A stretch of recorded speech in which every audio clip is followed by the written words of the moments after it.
Hello everyone, मेरा नाम रमन सिंह है। मैं मूलतः बिहार का रहने वाला हूँ, लेकिन मेरी पूरी स्कूलिंग यूपी के अमेठी जनपद के गौरीगंज से ही हुई है। सरस्वती शिशु मंदिर और विद्या मंदिर से मेरी पूरी स्कूलिंग हुई है और उसके बाद ग्रेजुएशन मेरा यूनिवर्सिटी ऑफ इलाहाबाद से हुआ है और प्रेजेंट टाइम में मैं university of Delhi Hindu college से एमए कर रहा हूँ हिंदी साहित्य में। अभी जो हाल ही में यूजीसी नेट जेआरएफ का रिजल्ट डिक्लेयर हुआ, जिसमें 2 सेशन को मर्ज किया गया था, दिसंबर 2020 एंड जून 2021।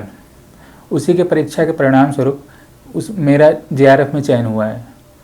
ये मेरा पहला प्रयास था और इसके लिए मैंने कहीं कोई कोचिंग ज्वाइन नहीं किया था। ये तो रहा मेरा औपचारिक परिचय। अब बात करें परीक्षा के प्रारूप की, तो इस परीक्षा में 2 पेपर होते हैं। पेपर 1 जिसमें टीचिंग एंड रिसर्च एप्टीट्यूड्स से संबंधित प्रश्न पूछे जाते हैं, और पेपर 2 जो आपके सब्जेक्ट से रिलेटेड होता है।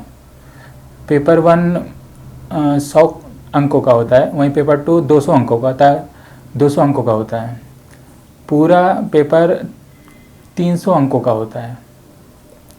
जब मैं प्रिपरेशन स्टार्ट किया तो उस दौरान मुझे एक चीज़ रियलाइज़ हुई कि पेपर 1 पेपर 2 की तुलना में ज़्यादा महत्वपूर्ण है।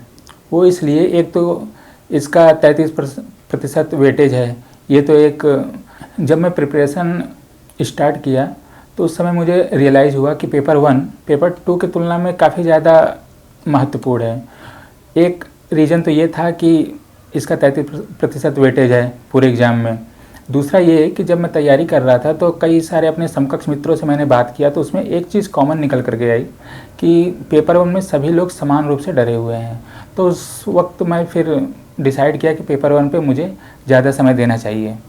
और एक तीसरा रीज़न ये भी था मेरा पेपर 1 पे ज़्यादा फोकस करने के पीछे, कि जब मैं दिल्ली विश्वविद्यालय के प्रवेश परीक्षा का तैयारी कर रहा था तो उस समय मैं अपने पेपर 2 यानी सब्जेक्ट पे काफ़ी गहराई से और विस्तार पूर्वक मैं अपने सब्जेक्ट को बाय हार्ट किया था। तो एक मेरा आधार पहले से तैयार हो चुका था अपने सब्जेक्ट हिंदी के लिए। तो अब पेपर 1 मेरे लिए बिल्कुल नया था।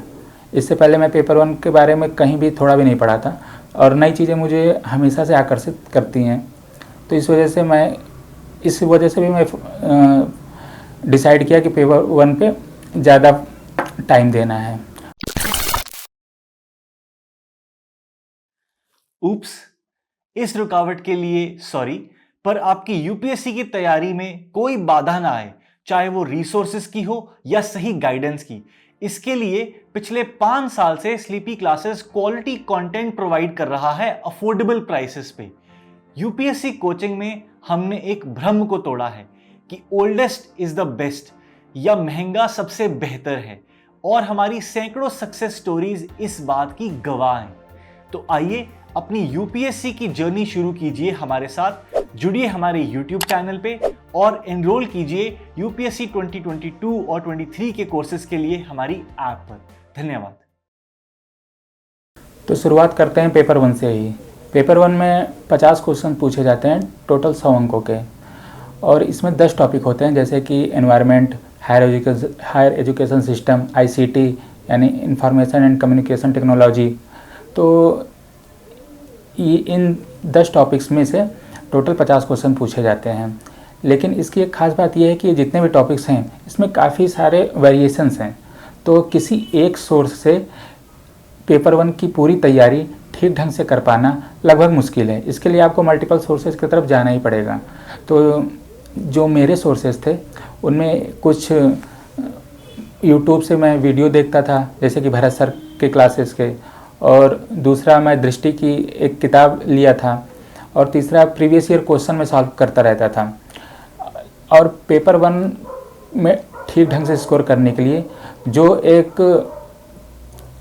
जिस एक मंत्रा पे मैं ब्लाइंडली ट्रस्ट करता था वो है प्रैक्टिस, क्योंकि प्रैक्टिस से ही पेपर 1 में अच्छा स्कोर किया जा सकता है। दरअसल प्रैक्टिस आपको ऐसा नहीं है कि पेपर 1 में परफेक्ट बना देगा, लेकिन हाँ, प्रैक्टिस आपके इम्परफेक्शन को कम ज़रूर करेगा। और आपके एक्यूरेसी लेवल को बढ़ाएगा। और जितना ही ज़्यादा आपका इम्परफेक्शन रिड्यूस होगा उतना ही ज़्यादा आपके सफल होने की संभावना बढ़ जाएगी। तो इसीलिए मैं पर डे एक मॉक टेस्ट लगाता था पेपर 1 के लिए। और इसके अलावा एक चीज़ आप और कर सकते हैं कि जैसे ये हायर एजुकेशन सिस्टम हो गया, आईसीटी हो गया, एनवायरनमेंट हो गया, इसके लिए आप बहुत ही कंसाइज्ड वे में एक नोट्स तैयार कर सकते हैं ताकि एग्ज़ाम से पहले आप रैपिडली उसका रिवीजन कर पाएँ। तो ये तो रही पेपर 1 की बात। तो अब बात करते हैं पेपर 2 की। पेपर 2 सब्जेक्ट बेस्ड होता है और मेरा सब्जेक्ट हिंदी था।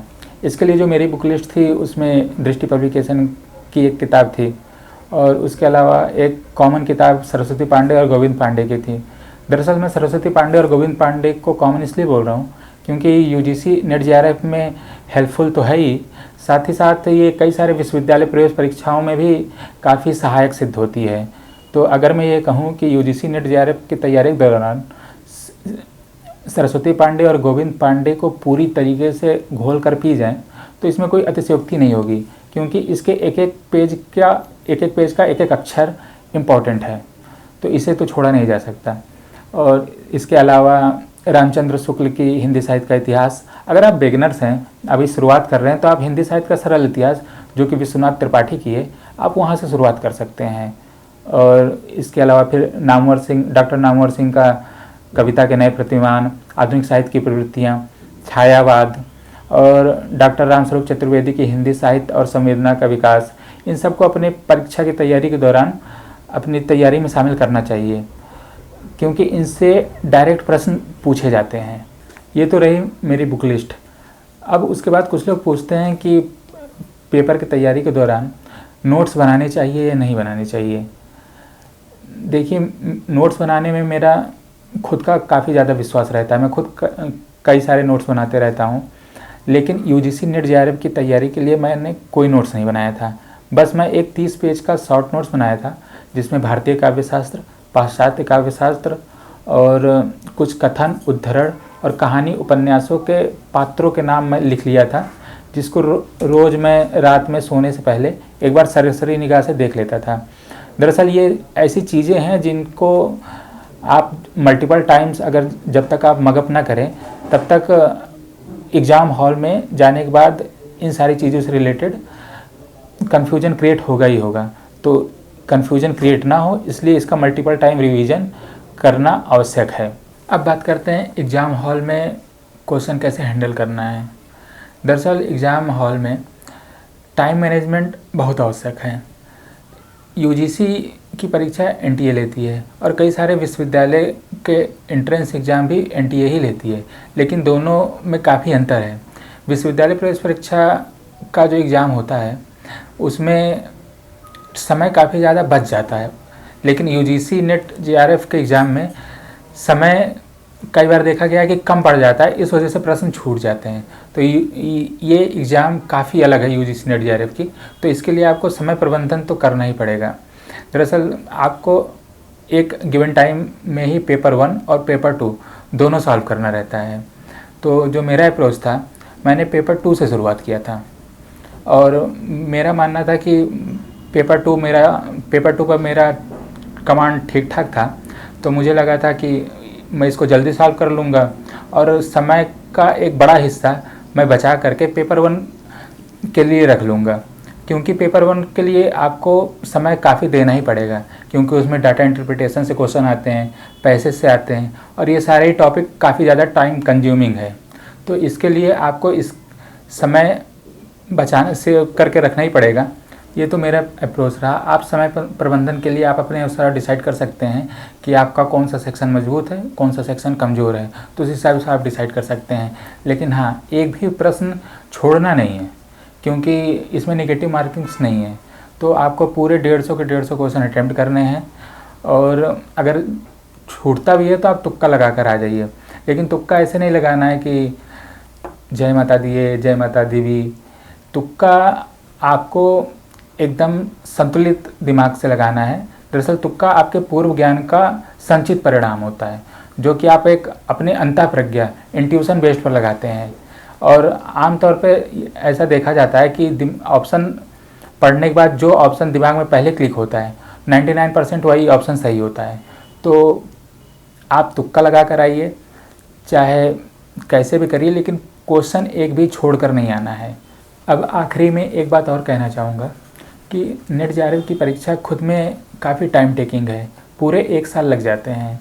और अगर दुर्भाग्य से आपका पहले अटेम्प्ट में जेआरएफ नहीं हुआ तो फिर जेआरएफ तक पहुंचने के लिए 2-3 साल फिर कहीं नहीं गया, वो लगना ही लगना है। और ऐसा कई बार देखा गया कि नेट जेआरएफ की तैयारी करने वाले कई सारे स्टूडेंट अन्य प्रतिस्पर्धी परीक्षाओं यानी कॉम्पिटिटिव एग्ज़ाम्स की भी तैयारी करते रहते हैं। तो ऐसे में शेड्यूल इतना ज़्यादा बिजी हो जाता है कि खुद के निजी जीवन को संतुलित कर पाना कभी कभी मुश्किल लगने लगता है। तो ऐसे में आपको करना क्या है कि खुद को मोटिवेट रखना है। कोई ना कोई एक ऐसी वजह होनी चाहिए जो आपको मोटिवेट करती रहे। अब मेरा ये था कि मैं पिछले 1 साल से ज़्यादा हो गया मैं अपने अभी गांव नहीं गया हूँ, और पिछले लास्ट दिसंबर 2020 में मैं लास्ट टाइम माँ से मिला था। तो इस बार मैंने डिसाइड कर रखा था कि इस बार मैं बिना कुछ लिए खाली हाथ गांव नहीं जाऊंगा। तो ये था जो मुझको मोटिवेट करते रहता था। तो नवाज़ देवबंदी का एक शेर है कि वहाँ कैसे कोई दिया जले जहाँ दूर तक हवा न हो, उन्हें हाल दिल न सुनाइए जिन्हें दर्द दिल का पता न हो। तो आप सभी को अपनी बातें शेयर नहीं कर सकते हैं, तो कोई एक खास होना चाहिए जिसे आप अपने हाल दिल बीच बीच में सुनाते रहें, और स्ट्रेस काफ़ी हद तक इससे कम हो जाता है। और तीसरी चीज़ ये कि आप अपने पैशन को फॉलो कर सकते हैं, बीच बीच में अपने लिए समय निकाल सकते हैं इस पूरे बिजी शेड्यूल में। तो मेरा जैसे कि पैशन है कुकिंग करना, क्रिकेट खेलना या राइटिंग करना, तो मैं बीच बीच में इसके लिए अपना समय निकाल लेता हूँ। अब जैसे कि मैं उदाहरण के तौर पे बताता हूँ कि जैसे आप लगातार परीक्षा की तैयारी कर रहे हैं लेकिन कोई रिजल्ट आ नहीं रहा है, तो इससे खुद पर से विश्वास डगमगाने लगता है कि अब आगे क्या।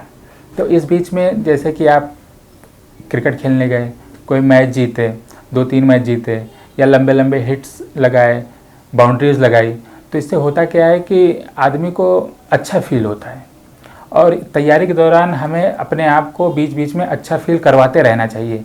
इससे आपका जो मेन गोल है वो, उसके लिए आपकी निरंतरता बनी रहती है, उसके लिए आपकी कंटिन्यूटी मेंटेन रहती है। तो ये चीज़ें आप कर सकते हैं परीक्षा की तैयारी के दौरान। और साथ ही साथ अंतिम में मैं DKT Delhi knowledge track platform को भी काफ़ी धन्यवाद देना चाहूँगा, जिन्होंने मुझे ये मंच प्रदान किया जहाँ से मैं अपनी स्ट्रेटजी को, अपनी पूरे जेआरएफ की यात्रा को आप लोगों के साथ साझा कर पाया। तो इसलिए डीकेटी प्लेटफॉर्म को भी बहुत बहुत धन्यवाद मेरा। Thank you.